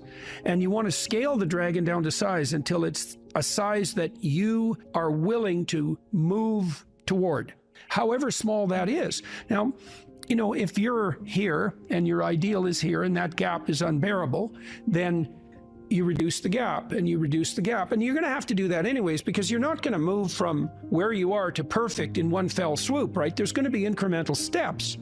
So you have to fill in that hierarchy of progression with a high enough resolution representation so that you can start to move forward. There's another gospel comment that's very interesting. It's called the Matthew principle. And the Matthew principle is, to those who have everything, more will be given, and from those who have nothing, everything will be taken. Now, it's brutal because it implies that reality works like this. When you're moving up, you go like this, right? And that's pretty nice. That's a lot better than this. But when you're going down, you go like that, right? It's like downhill, downhill, cliff. Okay, So you want to avoid the downhill path. Well, if the uphill path is like this, which is like exponential, let's say, or geometric, then what that means is that it doesn't matter how big the first steps you take uphill are, even if they're trivial, even if they're shameful in their size, because you're so useless. If you're disciplined in that, you'll speed up extraordinarily rapidly. And so that's the good news, you might say, is that you can take very small steps, even ones that might be shameful in their size, and you have to admit that to yourself. But once you get the ball rolling, it doesn't roll in a linear fashion, it rolls in a geometric fashion. And this is a really good thing to know, because it can take the sting out of the realization of your own stupidity. It's like, yeah, you know, everybody has their weak sides, let's say, things they're embarrassed about. When I first started going to the gym, I was like 23, and I think I weighed 135 pounds, and I was 6'1", very, very thin, 27-inch waist, something like that. And I smoked like mad, and I drank too much. Like, I wasn't in good shape. The first attempts forward I took in the gym, I went to this swimmercise class. Jesus, it was me and this like really fat guy, young guy, probably not in any worse shape than me, and like 7 old women over 70, and they could outswim me. Like, it was pretty damn humiliating. And so I did a semester of that and got myself in somewhat better shape. And then I started to go to the gym to work out, to lift weights. And that was also rough because, you know, I'd be underneath the bloody bench press trying to lift 75 pounds off the rests. And, you know, some muscle-headed bastard would come over and tell me how to do it. And it's like, yeah, thank you. But you know, it's embarrassing, and lots of times people won't do things like go to the gym because they're so embarrassed about how they look or what sort of shape they're in, and it's a pain to start at the bottom, but you start at the bottom where you're weak. And if you want to rectify what's weak, you have to accept the fact that you're at the bottom and that the first steps are going to be painful. You know, it took me about 3 years, but I stopped smoking, and then I stopped drinking, and I gained 40 pounds of muscle in like 3.5 years, something like that. I basically had to stop doing that because I had to eat like 6 times a day. It was crazy. But I got a lot more physically confident and a lot more coordinated. But the point of all this is, if you're going to rectify your weaknesses, you have to admit your insufficiency to your own shame. Now, if the gap between you and your ideal is so great that it paralyzes you, you shrink that. Things will beckon to you and call to you, and you'll have intuitions about which pathway to take. And you will, in all likelihood, follow those, because what else do you have? You have these orienting instincts. This is another reason why you don't lie. Because if you lie and you practice lying, you pathologize your instincts. And then your intuitions lead you wrong. You don't want to lie because you program yourself falsely, and then you automatically see what isn't there. And then, of course, the world will slap you in the face continually, and you'll think, oh my God, the world's such a pathological place. When the truth of the matter is that, no, you just keep running into things that you refuse to see. And then you think, well, the world's made of nothing but obstacles. It's like, well, you put the obstacles in your own path, and you did that by developing these complex, self-serving delusions, a story that you tell other people about who you are that isn't true. You're trying to lay out a map that bears no relationship to reality, and you keep wondering why you wander off the path and into a pit. It's like, well, how could it be otherwise? People have commented to me many times about my bravery, and I don't like that. It's not right. I'm afraid of different things than the typical person. Maybe that's a good way of thinking about it. I'm way more afraid of the consequences of saying something that's false or wandering off the appropriate path than I am of whatever consequences might come for saying what I believe and doing what I believe to be the case. I'm way more afraid of that. You know, I've been reading the Gospel of St. Matthew. I'm writing a book at the moment called We Who Wrestle with God, and one of the things Christ says to people continually is to not damage their vision, is to not put, that's the best way of putting it, don't occlude your eye. You can see what's in front of you if you're willing to see it. And if you're willing to see it, many of the terrible obstacles in life you can just walk around. But if you blind yourself purposefully to follow your own narrow, self-serving delusion, you're going to run into terrible things and terrible people and the terrible part of your own soul all the time. That's what you should be afraid of. You can't be isolated, alone, without responsibility, and pursuing your hedonistic nonsense, and not be insane and miserable. Those are all the same thing, right? And so, you know, it's got to the point, I've said things that have made me somewhat unpopular, like it's very difficult for people to mature until they have a child. You find a huge part of what you are in that relationship. It makes you responsible, makes you grow up. It gives you the opportunity to mentor someone. You have someone around who's more important than you. Well, that's part of being mentally healthy. It's a huge part of it. This enterprise that I've helped put together, Alliance for Responsible Citizenship, we're trying to put forward a model of governance. It's called a subsidiary model, and the idea is that people have multiple social roles that scale. No, there's you should take care of yourself, integrate yourself, which means you can conduct yourself properly across the medium to long run. You're self-sustaining. Then you can maybe extend that to your partner, and then to your family, and then to your local community, and then to broader communities as you become more and more competent and able to take on that responsibility. That's the alternative to isolated hedonic slavery.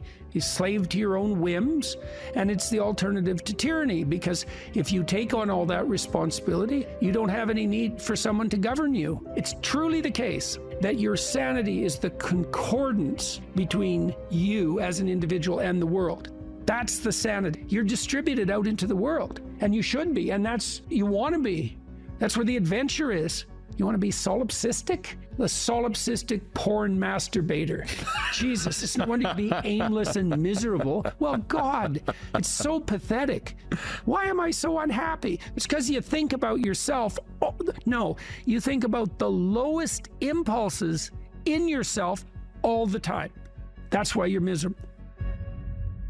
People exist in a sacrificial relationship to the world. What does that mean? It seems to mean something like human beings are aware of their extended self. You know you're going to be around tomorrow and next week and next month and next year and 5 years from now and 10 years from now. Now it's less certain as you go out, but you do have the sense of yourself as something that stretches across the decades. Okay, and so what that means is that you have to conduct yourself in a manner that isn't merely immediate. You have to conduct yourself in a manner that will work across time. Now, how do people do that? They work. Work is a sacrificial gesture. So you work, by definition, virtually. Work is the sacrifice of the present for the future. I mean, maybe someone can come up with a better definition of work than that, but I don't think so. It's like you put in time and effort right now, even if it's something not what you'd like to be doing at the moment. You put in time and effort because you believe. What the hell does that mean? You believe it'll pay off. Well, is that a contract with the future? Is it a covenant? Because the relationship that the biblical corpus characterizes human striving is covenantal. It's a bargain. The bargain is you make the right sacrifices and they pay off. That's the bargain. Now, you might say, well, that's just part of the social contract, but the biblical corpus insists that it's deeper than that. It's built into the structure of reality itself. And that if you got the sacrifices right, the future would be paradisal. That's a kind of sacrifice right there, is that you're willing to sacrifice your short-term physiological and psychological comfort for a medium to long-term benefit. It's the essence of sacrifice. This is something the atheists don't understand about the biblical narrative, is that the narrative insists that we live in a sacrificial relationship. It's the essence of humanity to live in a sacrificial relationship. It's like, well, is that true or not?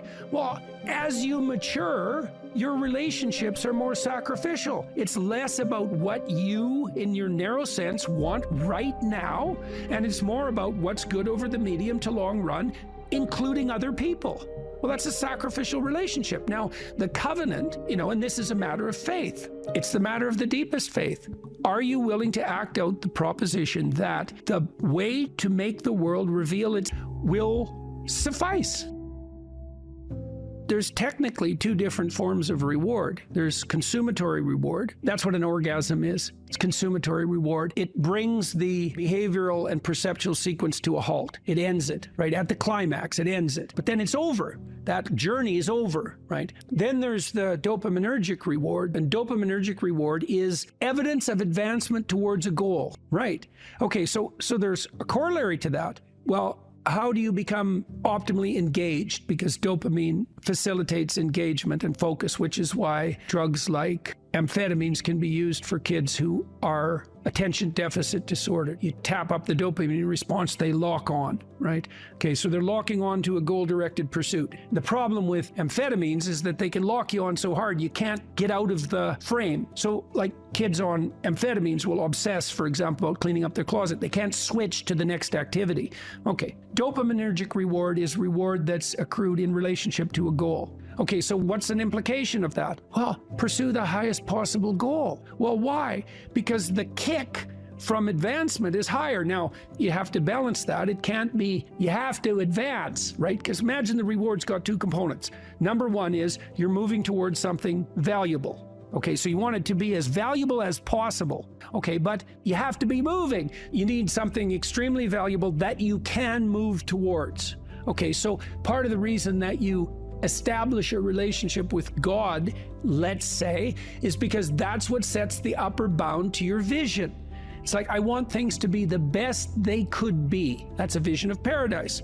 Well, that has to be fractionated into, your proximal decisions, but lurking behind that should be this continual movement towards, what would you say, a heaven that recedes as you approach it. That's the proper vision of heaven. A heaven is a place that's perfect and getting better, both at the same time. That's what music shows you, because a great piece of music is perfect, but it's just getting better as it unfolds. And you need that. This is part of the problem with a static utopian vision, something Dostoevsky criticized. If you gave people nothing but consummatory reward, he famously says, so that they can do nothing but sit in tubs of hot water, eat cake, and busy themselves with the continuation of the species, human beings would break that all to hell in a moment just so they have something interesting to do. If you run yourself through a disciplinary process, so you accomplish something, maybe you don't attain the goal you were aiming at, but you accrue a new way of looking at the world and a set of skills. Well, if you just keep doing that, you have multiple ways of looking at the world and more skill. Well, that's your storehouse of treasure. As you walk through life in your normal mode, things will call to you.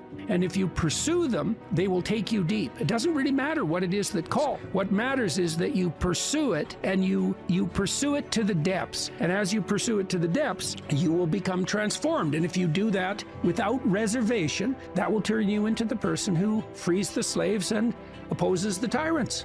And that is how it works. That's the call. And that can happen in any direction, virtually any direction. You just have to pursue it with sufficient faith.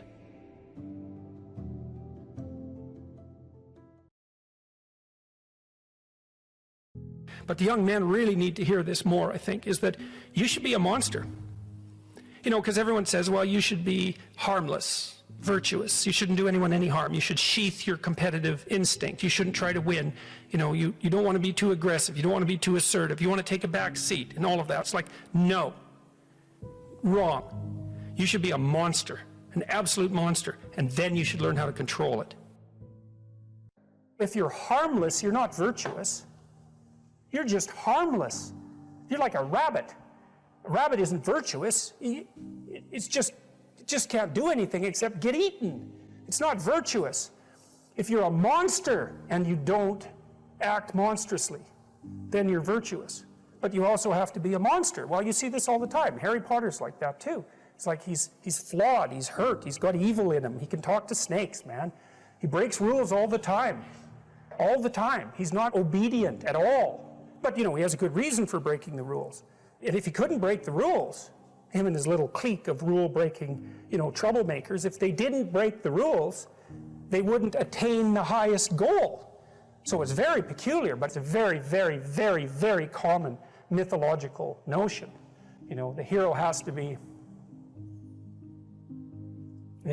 a monster, but a controlled monster. Batman is like that, it's everywhere. It's the story you always hear.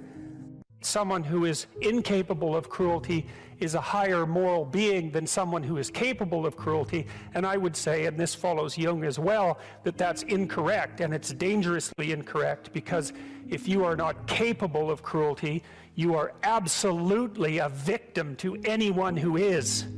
And so part of the reason that people go watch anti-heroes and villains is because there's a part of them crying out for the incorporation of the monster within them, which is what gives them strength of character and self-respect, because it's impossible to respect yourself until you grow teeth.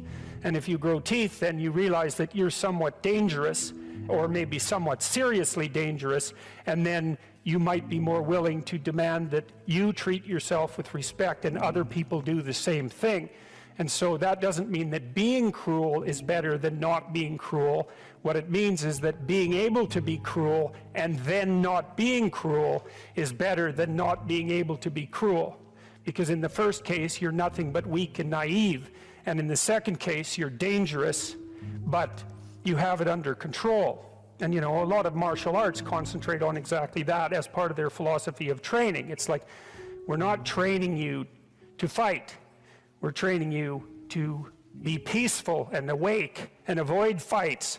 But if you happen to have to get in one, and I guess the philosophy also is that if you're competent at fighting, that actually decreases the probability that you're going to have to fight, because when someone pushes you, you'll be able to respond with confidence, and with any luck, and this is certainly the case with bullies, with any luck, a reasonable show of confidence, which is very much equivalent to a show of dominance, is going to be enough to make the bully back off. And so the strength that you develop in your monstrousness is actually the best guarantee of peace. And that's partly why Jung believed that it was necessary for people to integrate their shadow. And he said that was a terrible thing for people to attempt, because the human shadow, which is all those things about yourself that you don't want to realize, reaches all the way to hell. And what he meant by that was, it's through an analysis of your own shadow that you can come to understand why other people are capable, and you as well, of the sorts of terrible atrocities that characterized, let's say, the 20th century. And without that understanding, there's no possibility of bringing it under control. When you study Nazi Germany, for example, or you study the Soviet Union, particularly under Stalin, and you're asking yourself, well, what are these perpetrators like? Forget about the victims, let's talk about the perpetrators. The answer is, they're just like you. And if you don't know that, that just means that you don't know anything about people, including yourself. And then it also means that you have to discover why they're just like you. And believe me, that's no picnic. So that's enough to traumatize people, and that's partly why they don't do it. And it's also partly why the path to enlightenment and wisdom is seldom trod upon, because if it was all a matter of following your bliss and doing what made you happy, then everyone in the world would be a paragon of wisdom. But it's not that at all. It's a matter of facing the thing you least want to face. If you're going to be a fighter, you have to want to win. And you have to want to hurt people. I mean, not for the sake of hurting them. That's what makes you different than an evil person. But you have to have that capacity. You have to develop that. And, you know, that's the step on the way to enlightenment, weirdly enough, because that isn't what people think. People have been fed this diet of pablum, rights and impulsive freedom, for so long. There's just an absolute starvation for the other side of the story. There are no rights, technically speaking, without responsibilities. And all we've had for 60 years is a dialogue about rights. Well, that leaves a hole on the other side of the story. And it's a hole that's in people's hearts, essentially. Because responsibility, well, perhaps that's not more important than rights. Like I said, they're part and parcel of the same formula. But it's in responsibility that most people find the meaning that sustains them through life. It's not in happiness. It's not an impulsive pleasure. Those things blow away at the first ill wind. But to adopt the responsibility for your own well-being, and to try to put your family together, and to try to serve your community, and to try to seek for eternal truths and to live them, that's the sort of thing that can ground you in your life enough so that you can withstand the difficulty of life. And when you tell people that, especially when you include yourself in the audience, let's say, and you're not finger waving from above, then everyone knows that it's true. There's been this attempt to identify masculine competence and power, let's say, but mostly competence with tyranny, and that's very, very hard on young men. It's also hard on young women, for that matter, but it's very helpful for people to hear that they should make themselves competent and dangerous and take their proper place in the world, because it's the alternative to being weak. And weak is not good. The people who shoot up the high schools, they're weak. They're weak. And life is a very difficult process. And You're not prepared for it unless you have the capacity to be dangerous. That doesn't mean that you should be cruel. It doesn't mean any of that. There's a statement in the New Testament, the meek shall inherit the earth. But the meek isn't well translated. It means something more like, those who have swords and know how to use them but keep them sheathed will inherit the world. That's a way better way of thinking about it. You have to be powerful and formidable and then peaceful, in that order, right? And that's not the same as being naive and weak and harmless, which is what young men are being encouraged to be. It's like, that's a very bad idea. It's a very bad idea, because naive, weak, and harmless means that you can't withstand the tragedies of life. You can't bear any responsibility. You'll end up bitter. And when you get bitter, then you get dangerous. You don't treat adult men as if they're infants. You most want to find will be found where you least want to look. There's this old story that's from King Arthur, and King Arthur has these knights, right?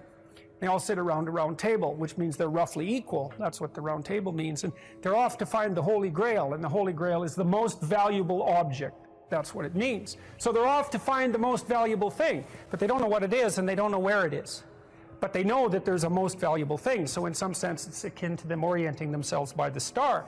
And they don't know where to look. And so what they decide is, they have the castle, and it's the middle of a forest. And so each knight decides to start looking for the Holy Grail by entering the forest at the point that looks darkest to him. And so what's the idea there? Well, imagine there are things that come easy to you, and that you're fond of pursuing, and that you're happy about pursuing. So you've found those and pursued them, and you've mastered them. So you know all that, but then there's another place that you don't want to go. And so you haven't gone there, and you haven't mastered it, and you're very small in comparison to it because you haven't mastered it. And so it has this monstrous aspect. If what you're doing isn't working, it's where you haven't gone that you need to go. And so I can give you another example of this. So let's say you're an agreeable person. And so you don't like conflict, and you won't stand up for yourself, and you regard anger and the proclivity to provoke and to engage in conflict as something that's positively terrible. It's not only that you're not good at it, it's actually that it's wrong. So that's where you have to go if you're going to learn how to stand up for yourself. And imagine that you're afraid. Maybe you have something like agoraphobia. So there's a whole bunch of things that you're afraid of, and you don't want to go there. But if you want to put yourself together, then that's exactly where you have to go. And so it's frequently the case that what you want to find is to be found where you least want to find it. And that idea is echoed in the prominent stories of dragons and gold. It's exactly the same idea. The dragon is this terrible thing. It's this terrible predatory thing that lives forever and is very, very wise. And it lives underground, and it'll kill you. It'll burn you up in a second. But it hoards gold. And so you have to go there into the dragon's lair if you're going to get the gold.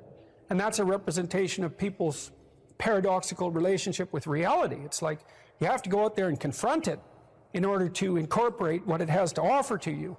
But the probability that that's going to be intensely dangerous and push you right to the limit, first of all, those are actually the same thing.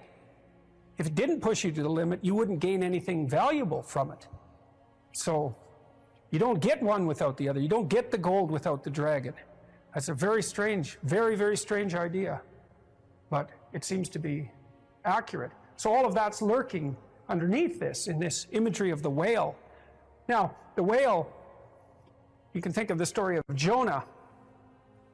What happens with Jonah is that, roughly speaking, he's a prophet, and God tells him that he has to go to this city and straighten it out because it's veered off the path and it's heading towards doom. And Jonah thinks, I'm not going to that city to tell those people anything like that, because they're not going to be very happy with me just showing up there and telling them, you know, everything they're doing wrong. And so he hops on a boat and tries to get out of there. And then God conjures up this huge storm, and the boat is about to be swamped. And Jonah admits that it's actually his fault, because God's upset with him because he got this direct command to go straighten out the city, and he ran off. And so they're not happy about this, but they throw Jonah overboard, and the sea's calm, and a great fish comes up, a whale, and swallows him. And then he's down in the fish for 3 days, and it throws him up on the dry land, and then He's learned his lesson by that time, and he goes off to pursue his proper destiny.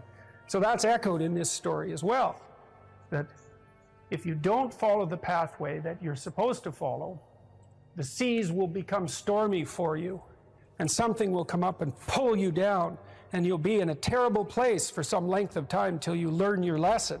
And if you're lucky, you'll get spit back up on shore, and then you can go do what you should do. Well, I mean, that's not a lesson that anybody needs to have interpreted. I think everybody understands that. Part of spiritual development is to recognize the satanic tendencies that characterize you, and to fully wrestle with them, and to integrate them. That's the thing. It's not so much to cast them away, it's to transmute them. You know, and you can see the difference between people who've done that and people who haven't, at least to some degree, because people who haven't integrated the shadow at all are naive. And you can tell that when you look at them, and you can tell that when you talk to them. And because they're naive, they're often resentful as well, because they get taken advantage of. And someone who's integrated that more, they're dangerous in the martial arts sort of way, which is they're dangerous, but they don't have to use it, because their presence radiates implicit potential for havoc, and that's really necessary. It's one of the things that gives people self-respect.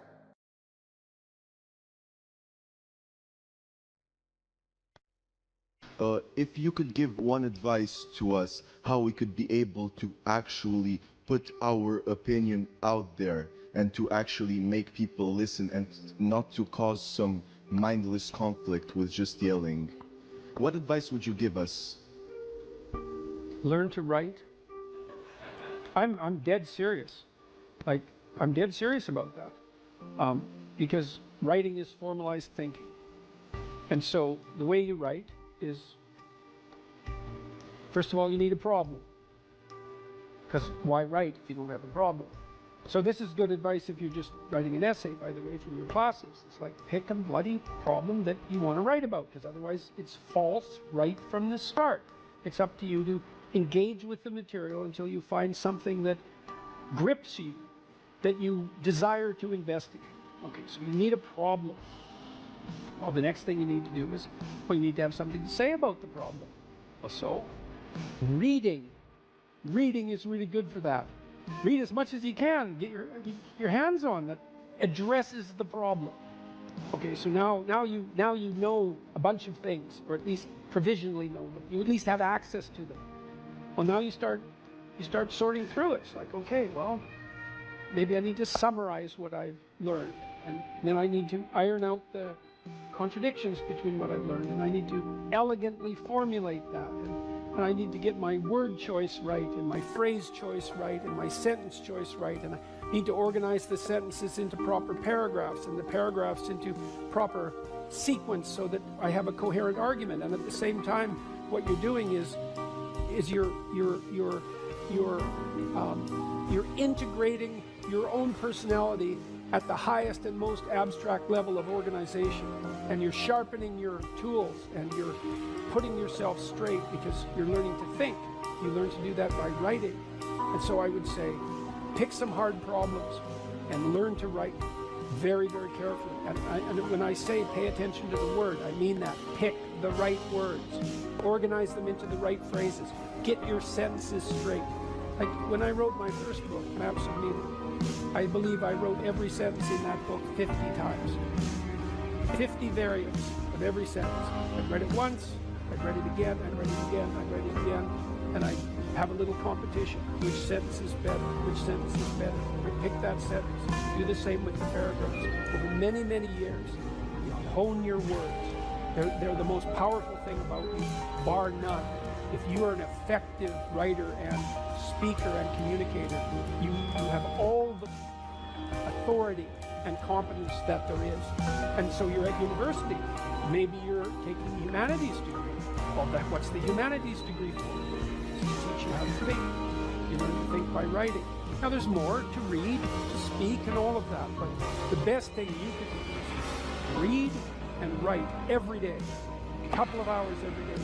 Write about things you find important, and see if you can discover what you believe to be true.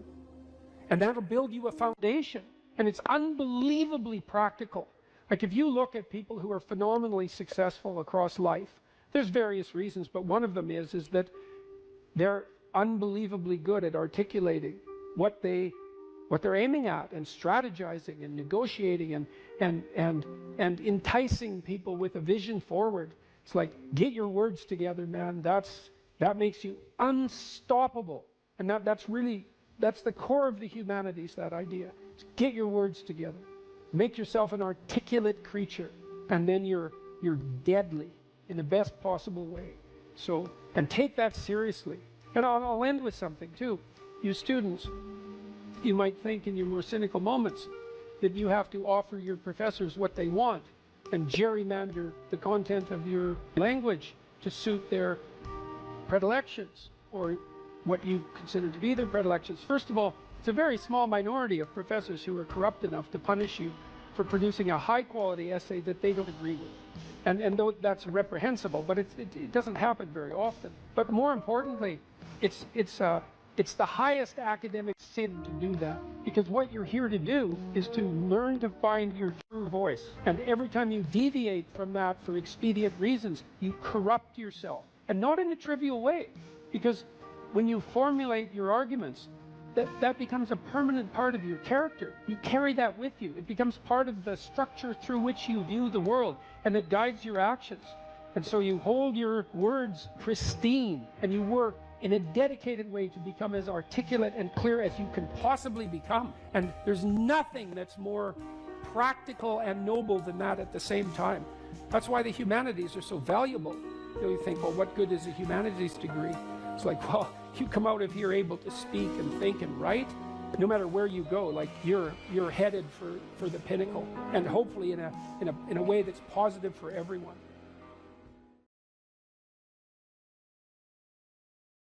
And so here's the opposite tack, if you want to do this. So imagine that you're a man who's managed to attract a mate, and he believes he's punched above his weight.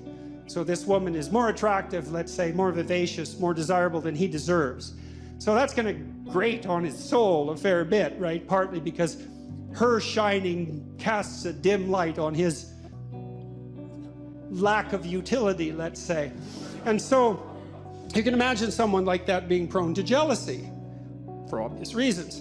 And so the best tack to manage in a situation like that, if you're that man, is to wait till your wife dresses herself up in a particularly attractive manner, and then either fail to notice by occupying yourself with something trivial while she's attempting to gain your attention, or by criticizing her directly for what she's just managed to do. And if you do that 50 times, let's say, you can be sure that she'll never reveal her attractiveness to anyone else for the rest of her life, including you, and you'll get exactly what you deserved. So that's the opposite of watching people carefully. Now, I learned this in part from Skinner, B.F. Skinner, the famous animal behaviorist, because he used all sorts of reinforcement contingencies to shape animal behavior. And Skinner was unbelievably good at this. He trained pigeons in World War II to guide missiles by pecking at photographs. So they could map the photographs onto the missile trajectory, viewing the territory underneath, and peck accurately enough to guide the missile to its destination. That was discontinued as the technology for guided missiles developed, but Skinner could do that. And, you know, we think pigeons, well, they're not that bright. It's like, they're smarter than you think, pigeons. That's why they can live in cities. That's not easy for a bird to pull off, you know. It's not their natural habitat. And so, but Skinner, although he would use punishment, technically speaking, which is the application of a certain amount of pain, or threat, which is the use of anxiety, but what he believed was most effective was reward. But it required a tremendous amount of attention. So, for example, if Skinner was trying to train a rat to climb up a little ladder and then across the ladder and then maybe do a pirouette and come down, which he could do with no problem, he'd wait, he'd just watch the rat, and then when it got close to the ladder, he'd give it a food pellet. Now, his rats were starved, by the way, down to 3/4 of their normal body weight, so they were pretty eager to work for food. It's not something you necessarily saw in the methodology section of the papers, but, and that's not a critique of Skinner, it's just an indication of how simplification takes place in laboratory experiments. But in any case, he'd wait for the rat to get near the ladder and give it a food pellet. And soon the rat would be hanging around the ladder quite a lot. And then now and then, just more or less randomly, the rat would put a paw up on the ladder, food pellet. Well, then the rat would hang around the bottom of the ladder with paw up. Well, if he did that continually through observation, he could get the rat to do pretty much anything that you could imagine a rat could do, and then maybe some things you couldn't imagine. And this isn't a manipulative technique, by the way, although it can be used that way. It's not effective unless you do it with a certain degree of wisdom. You want to think, well, what do you want in your house? How about peace, tranquility, happiness, and humor? Something like that. It's not a bad first pass approximation. And you got to get that in your head. It's like, do you want that, or do you want the delights of endless martyrdom? Because you have to make a choice, and you might think, I wouldn't pick martyrdom. It's like, really? Really? You wouldn't, eh? You'd pick peace and happiness and humor, and so everywhere you go, that's all you're ever surrounded with. It's like highly improbable. So don't be so sure you're aiming up. But if you can orient yourself in that direction, and carefully, and knowing full well what the hellish alternative is, because you need to know that, then you can watch and see, well, when is this manifesting itself in the people around me? And then you can tell them in detail, I noticed today we're having a discussion at dinner, and you made a spectacularly witty remark right at the right time, and it was provocative but not annoying, and so good work. And then the kid thinks, oh my God, you noticed it. And then he's like twice as funny the next day, and maybe not in some unbearable manner. And that really works. It really works. But like I said, you have to quell the envy that would otherwise beset you, and you have to want to aim up, and then you have to not be jealous of the other person's goodness, and you have to be extremely attentive. But man, as a transformation technique, even in extraordinarily difficult relationships, which goes back to your point, there isn't anything I know of that's more effective.